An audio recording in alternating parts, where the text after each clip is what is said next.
evening, Silverrudder.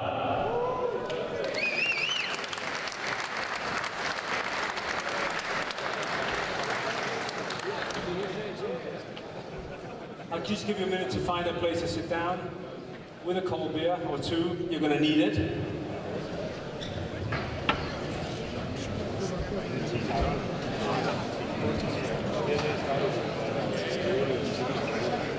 When I left home this afternoon, about an hour and a half ago, it was with a heavy heart, because we were very much down about what to do. So before we move on with the presentation, I can tell you that there's a good news and there's a bad news. You just have to wait for a few minutes.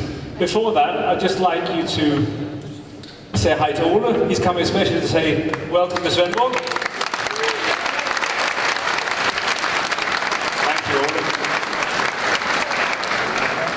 And first on our agenda, before we move on to the actual skipper's briefing, is Lars-Erik Horneman. Lars, if you just wait 1 second. Just like I said last year, for those who've been here last year, if we should need them, then the emergency exits are that way, the green sign there, and on the other side over there. We'll go for the light at the end of the room, all right?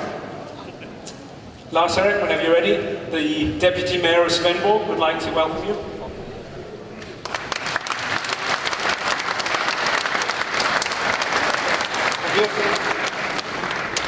Yes, hello.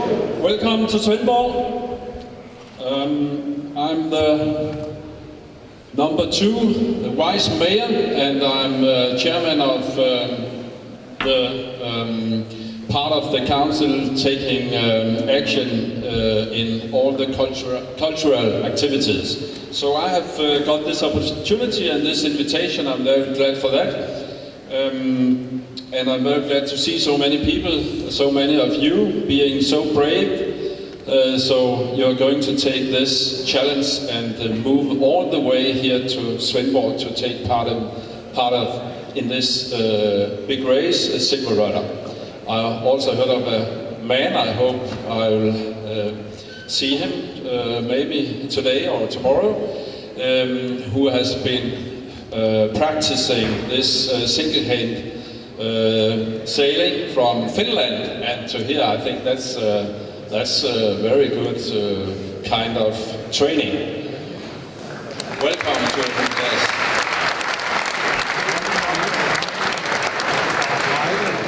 This is one man in his boat, 134 nautical miles around Funen. That's quite a challenge. In fact, the largest of its kind on this planet.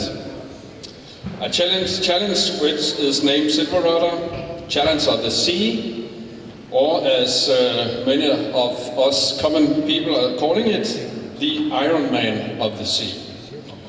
And you are more than 400 sailors from 13 different countries who have signed up for this ultimate challenge. And as I said before, I'm very proud of, in behalf of this City Council, to welcome you all here to Svendborg. If you ask me, it's no coincidence that Svendborg is the host port of this great sailing event. The city has a long history and strong presence within the maritime activities. Some would even say that the maritime life is part of Svendborg's DNA. The sea and the islands around the southern part of Funen is a paradise for many sailors, also for other people. And no matter which type of boat you're using, you're in for a treat. I'm convinced that the voyage will be no easy task for the contestants of this Silverrudder. But I'm also convinced that it'll be a great experience for every one of you. I think you will not soon forget it. Before and during and after the event, I hope that friends, families and spectators will take great pleasure in what Svendborg has to offer. We are known for our hospitality, our exquisite cuisine, and living the good life, and we would love to share those things with you. I would like to thank all the dedicated members of Svendborg Amateur Cyclub, along with Svendborg Event, for making the Silverrudder possible. Without these, I think about 100 people spending hours and days making this possible without getting one single coin for doing that. It wasn't possible at all to make this, and in this size it has grown to be. So I would like you all to give these volunteers a hand.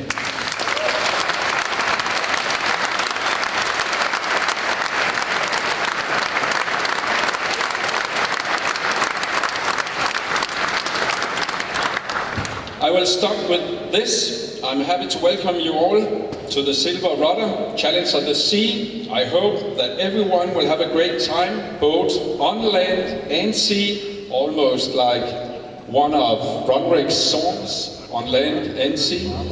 I really hope you'll enjoy it. It's going to be hard, but I wish you all fair play and a very good experience. Thank you very much and welcome.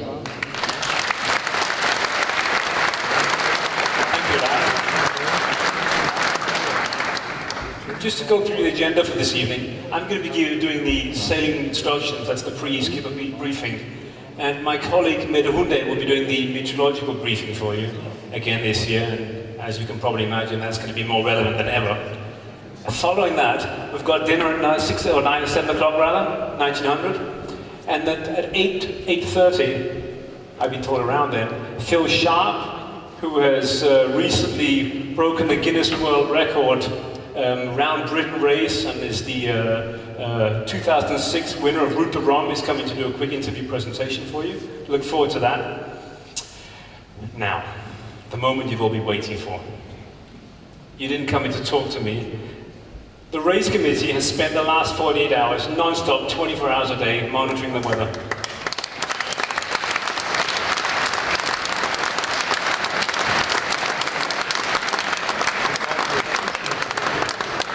I personally woke up set the alarm at 1:30 this morning to be able to check the weather forecast, and again at 5, and have done so for the last 3 days. Those of you have written to me asking me for an answer, and I've attempted, to maintain as passive a role in this as possible. But this is, in our opinion, absolutely the most safe, good seamanship, and secure solution for all of us. So we've decided, and this decision was taken literally 25 minutes ago, we've decided to postpone the start of the Silverrudder. There won't be another route. We won't choose a shorter route. We're going to go for the Silverrudder, and we're going to change the start times. I'll give you more information about that in a second, so that we start at 8:15 on Saturday morning. Yeah?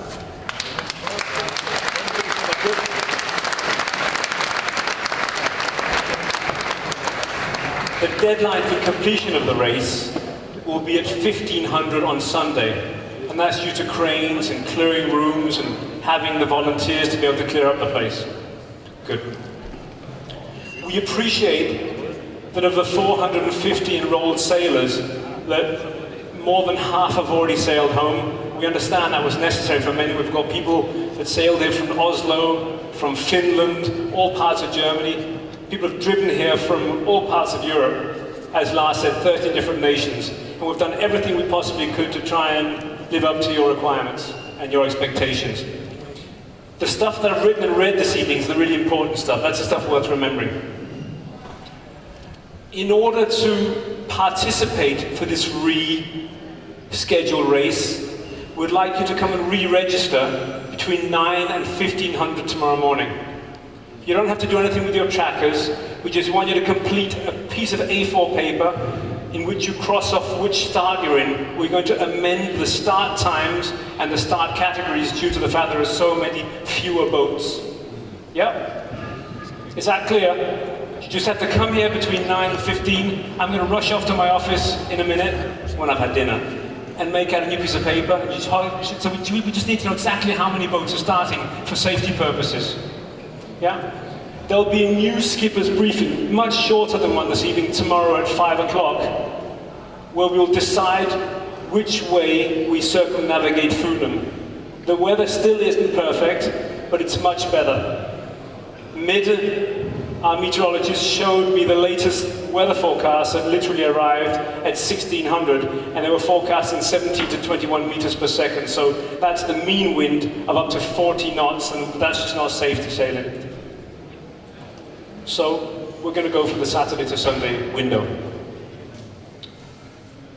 The good news is there'll be free dinner tomorrow evening for all of you.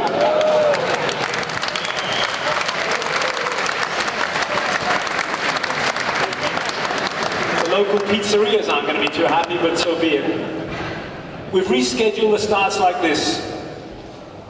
Small and medium start together, medium and large start together. They're really big guys, we leave them on their own, and we're going to put all the multi-hulls together. We don't assume that there are going to be that many multi-hulls left. Your choice whether to sail or whether not to sail is obviously entirely up to you, but we'd like some kind of idea of how many of you are actually going to race. So put your hands up if you're going to race Saturday morning. What is that, 60, 70, 80 boats? Great, makes us happy. We've got so many t-shirts we have to get rid of. The sailing direction we're going to leave until tomorrow afternoon when we have the second skippers meeting. I'm not going to spend a lot of time on the stuff that I talked about last year, our motivation for being here, why we want to race the Silverrudder. One of the reasons why I enroll is to go down and see the boats every year. I mean, the atmosphere in the harbour is absolutely fantastic. You know, the last years when you come down and see a boat show, which is bigger than anything else in the whole world, it's absolutely outstanding. I know all the rest of the sailors here must have the same feeling. Some of the boats that you guys own are absolutely out of sight. Good. These are the times to beat. Some of the time winners are here.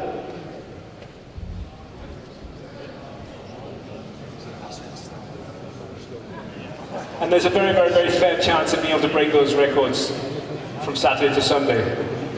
Good. I'm just going to flash onto a coordinated time window, and this generally can cause a problem. So bear with me a second. I'd like you to synchronize your watches to that time, please. Can you do that? Some of you got a sync button or reschedule. That way we all start approximately at the same time.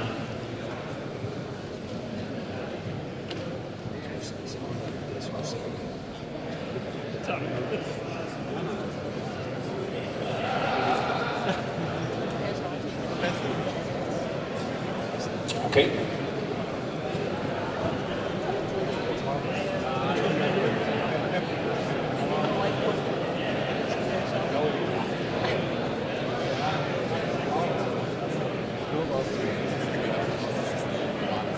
Good. Another important piece of information is we'd like you all to have this number here programmed into your telephones, please. In the following incidents, you'll have to call the safety committee. If for any reason you need assistance, or if you need to stop for a rest, it's going to be a pretty short voyage around, not like last year. So you might not need to stop for a rest. Or if you want to withdraw from the race, you must tell the safety committee on one of these numbers immediately. If you need to use your engines, either for assisting others or yourself, then call the safety committee. And if you see anything abnormal, like half of your mast is lying on your deck, or somebody else's half's mast is lying on your deck, yeah? So I'll just re-give you the numbers. They're the same numbers as last year. Are we all there? They're also in the statutes and program. Everybody knows what the starting line is, I hope. For those who haven't been here before, between the round harbour, just as you come out of where we're berthed here, we're all berthed in here. Come out of here, turn right. There's a huge, great big yellow buoy here on the breakwater of the marina there, and one on the other side here as well. There's a small hut just there. Yeah. We have been urged by the ferry captains and mates and the ferry service here to ask you to please take extra care and keep out of the way of the ferries. 2 of them are still in the hospital because they have ulcers. One had a heart attack. So please, please, please keep out of the way. This is another picture taken from the ferry captain's window.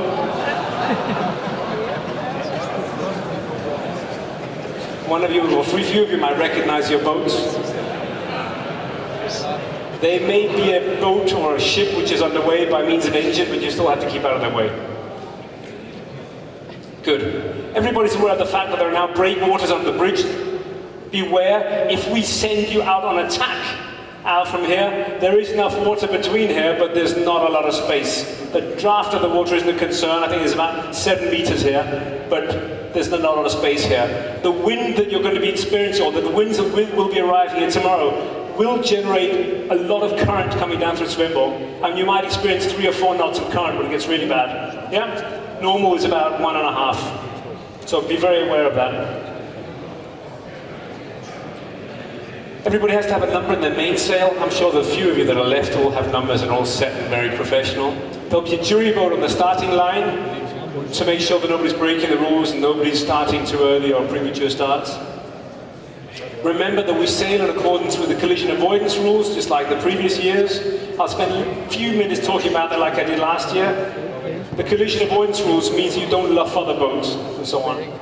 You give way to other boats on a classic starboard port. Yeah? Any use of engines whatsoever, even for assisting other boats, in all intents and purposes, disqualifies you from the race. So if you do have to use your engine in order to assist somebody, you must call the safety committee and say that you've done so that you can continue the race. They'll note that your starting number in your boat has used its engines, and if necessary, you can apply for redress for having used your engines. Yeah? Good. Navigation lights are mandatory from dusk till dawn. Again, if your lights aren't working, you have to withdraw or get your emergency lighting on. Good. Any information whatsoever regarding the start, change in starts, and there will be some information here, will be at the board right at the back of the room on my left-hand side. So as you come in on the right-hand side, I'll be posting a notice tomorrow morning, where we notify of the fact that there'll be new skippers briefing tomorrow afternoon at 5 o'clock, and the grouping of starts that'll be notified there tomorrow. Any change or critical information regarding starts will be transmitted on channel 72, obviously not 24 hours in advance, but just before the start. The course is still going to be around Fyn, no buoys, no marks, don't hit the bridge. Make sure you know which bypass you can safely navigate through. Be aware of the fact that the water level may have increased a little bit. For those of you on Facebook, I know that somebody was kind enough to post the forecast change in depth due to the increased water level.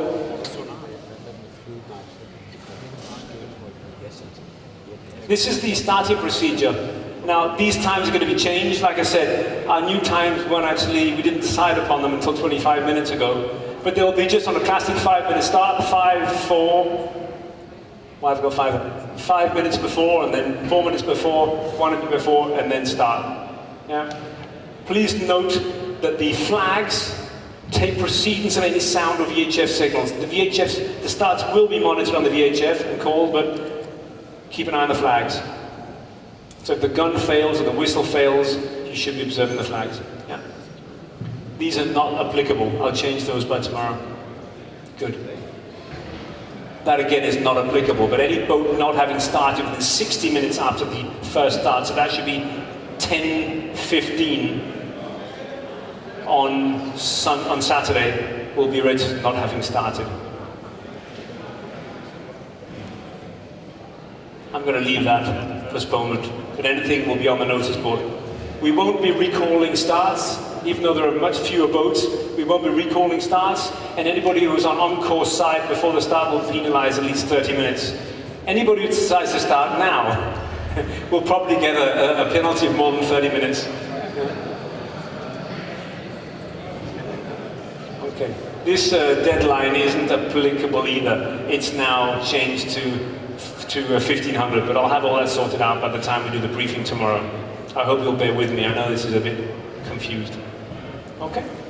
And the ceremony will then be an hour later at 1600. Yeah? Good. Those of you who want a t-shirt, hand in your tracker. Otherwise, no t-shirt. So it's like an exchange system. I mean, you have to complete it as well, of course. Yeah, so you complete the race, hand in the tracker. Those of you who decide not to complete the race, I've got an address here, and I'm going to sit on another slide that you can send your tracker to at a later date, so you don't have to bypass Svendborg. If anybody decides to protest against a competing boat, then they have to be handed in no later than 1 hour after you've passed the finishing line, which should be ample time. Make sure that you post a red flag so that the person you're protesting against has the opportunity to take his penalty. Yeah. Be aware of the fact that you must assist other vessels in distress or in need of help, and that you can apply for redress if you'd have to take time out of your own race time to do so.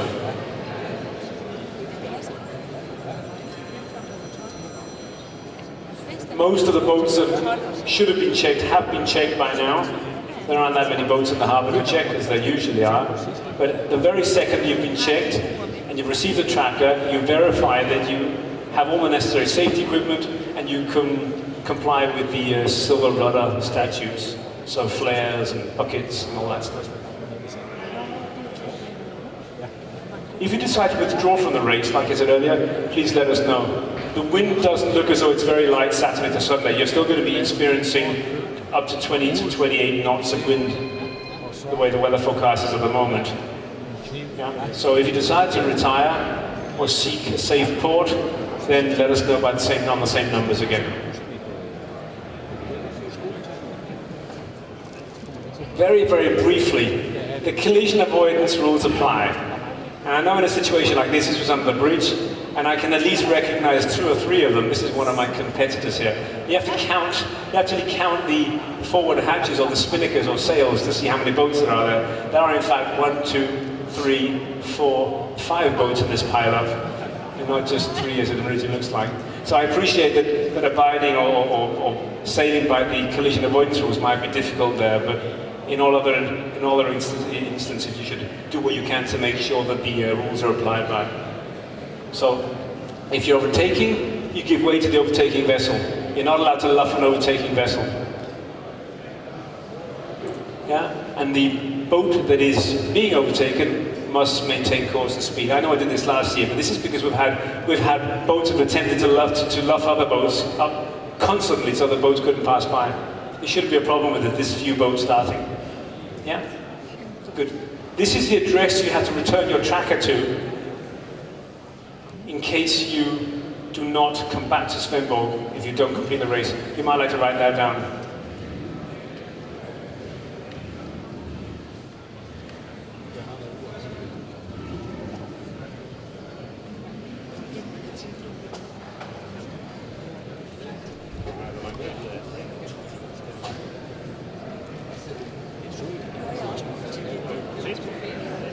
For those of you who decide not to sail because you think the weather is too hefty, then Sail Online have a virtual platform so you can bring your laptops and you can sit in the comfortable chairs over there and you can spend the time doing a virtual sail around Foon instead.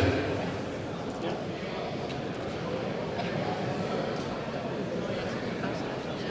We've been told that there's going to be a Home Guard naval exercise in and around Svendborg on Saturday, so it's worth bearing in mind. It also could mean that the Home Guard boats, the naval boats, are all centered in an area so they won't be able to help you.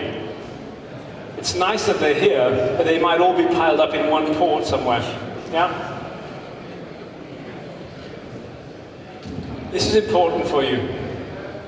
Lots of you have been very concerned and unhappy about the fact that we asked you to register 10 months in advance, and we've sort of tried to balance and counterbalance what the ideal registration date is.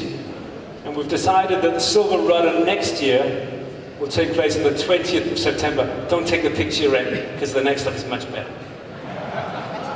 And that we will be opening for sale of tickets on the 24th of March at 1700.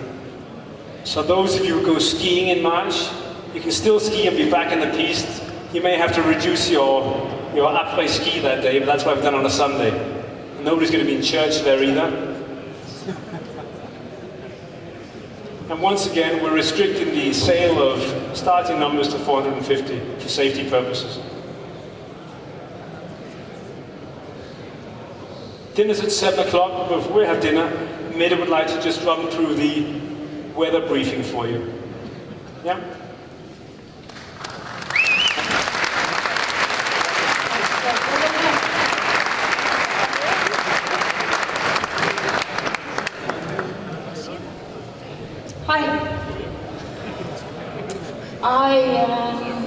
I have the weather report for you, or the weather forecast, but I made it for tomorrow and it's now postponed, so I just want to show you why we have to postpone the race.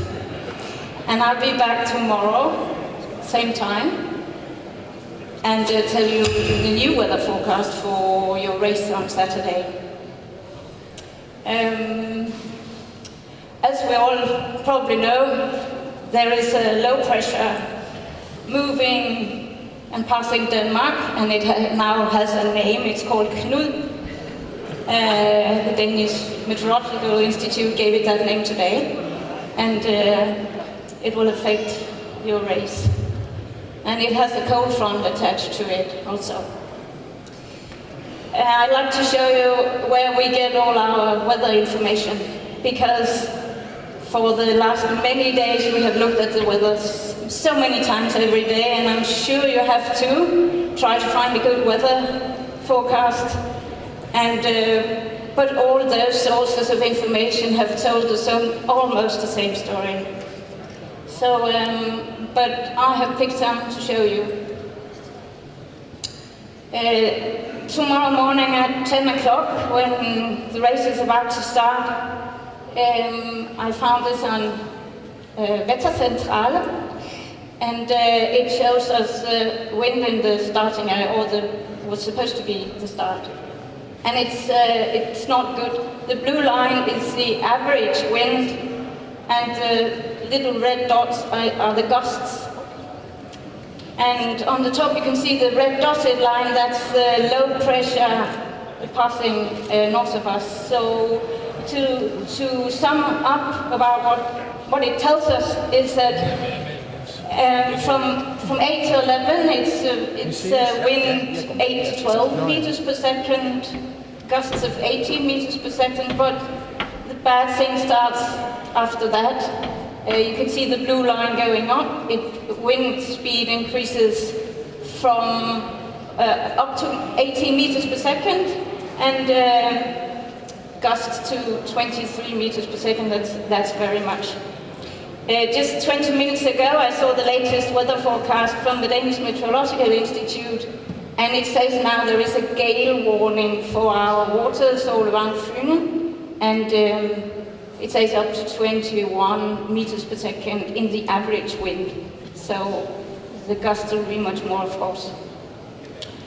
Here I have some weather charts from DMI to show you why we chose it. And this is a supposed starting time tomorrow, and there's no problem here.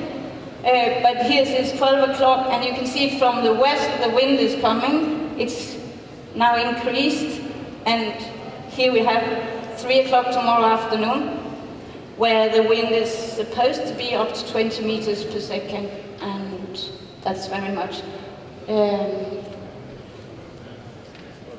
all around the waters of Fyn, actually. And here we have the afternoon at 6, still quite windy. This is tomorrow evening. And now you can see in the right side, in the left side, in Lillebælt, that the wind has started to decrease, which is because the low pressure is passing to the east. And that's mostly what wind we can expect on Saturday. And here we are, midnight tomorrow night, much better, but still quite windy. Here we are Saturday night at 3 o'clock.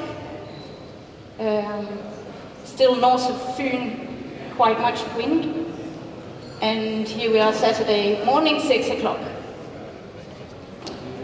And the wind has now a direction from the west, so 8 to 12 meters per second.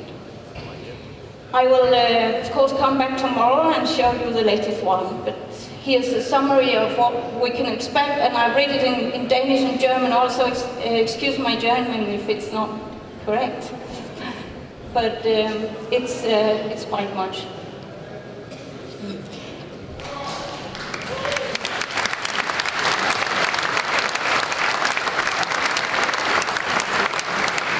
I hope you understand why we had to postpone. Here, waves, not so interesting now maybe, but also quite big in the afternoon tomorrow.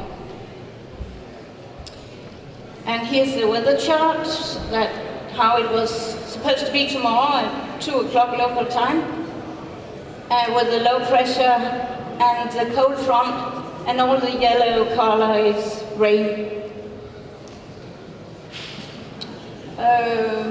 Here, actually tomorrow there's not supposed to be rain, but the cold front is approaching us and will reach us tomorrow at noon.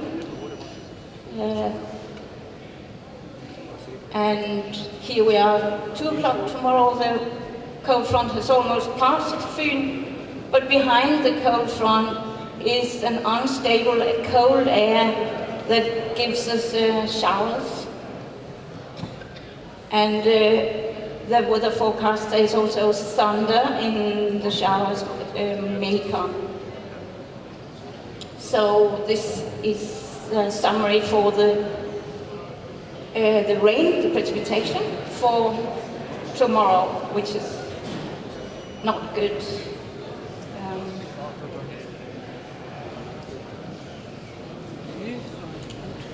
And together with showers often comes extra wind.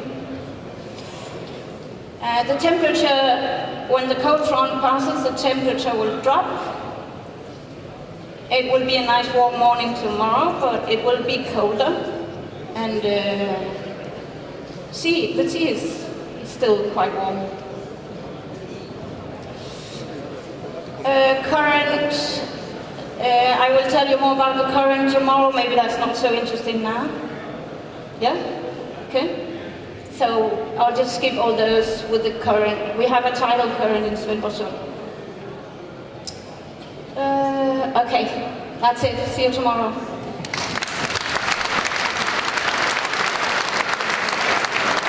Thank you, David.